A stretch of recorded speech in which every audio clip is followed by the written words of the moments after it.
Friends పుదీనా చట్నీ చేస్తున్నాను. ఒక స్పూన్ ఆవాలు జీలకర్ర వేసుకుందాం. కొంచెం మెంతులు వేసుకుందాం. ఒక పావు స్పూను మినపప్పు వేసుకున్నాము.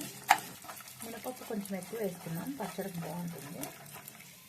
ధనియాలు వేసుకోవాలి, ఒక టేబుల్ స్పూన్ అంతా. ఇవన్నీ కలర్ వచ్చాక కారానికి సరిపడా మిరపకాయలు వేసుకున్నాము. ఇట్లా మిరపకాయలు మధ్యకి తీసి వేసుకుంటే బాగా ఎగుతాయి. ఫ్రెండ్స్ ఇలా బాగా కలర్ వచ్చే వరకు వేయించుకోవాలి ఎండుమిర్చి, అప్పుడే టేస్ట్ ఉంటుంది పచ్చడి.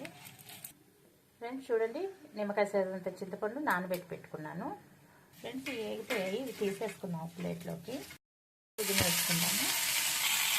కొంచెం ఎక్కువ వేసుకోవాలి, ఒక పెద్ద సైజు పుదీనా కట్ట వేసుకోవాలి. చిన్నవైతే 3-4 వేసుకోవాలి. వేసేసరికి ఇది అంతా కొంచెం అవుతుంది, అందుకే కొంచెం ఎక్కువ వేసుకోవాలి. మనం కొంచెం ఆయిల్ వేసుకుందాము. చూడండి ఫ్రెండ్స్, వేగేసరికి ఎంతో కాలేదు, అందుకే మనము కొంచెం ఎక్కువ తీసుకోవాలి ఫస్టే. అప్పుడే పుదీనా ఫ్లేవర్ బాగా తెలుస్తూ టేస్ట్ బాగుంటుంది చట్నీ.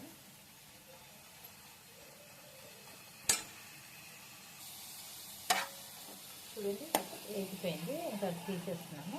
మరీ డ్రైగా వేయించుకుంటే అంత బాగోదు, ఇలా ఫ్రై అయితే చాలన్నమాట.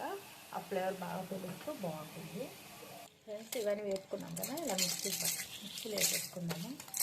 ఫ్రెండ్స్ సరిపడా ఉప్పు వేసుకున్నాము, కొన్ని వెల్లిపాయలు వేసుకుందాము.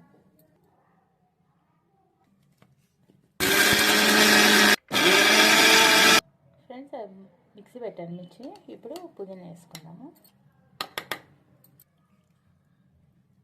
ఫ్రెండ్స్ చింతపండు వేసుకుందాము.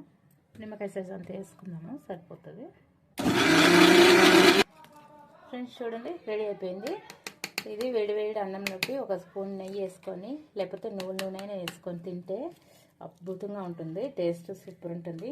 ఓకే ఫ్రెండ్స్, మీకు నచ్చితే లైక్ చేయండి.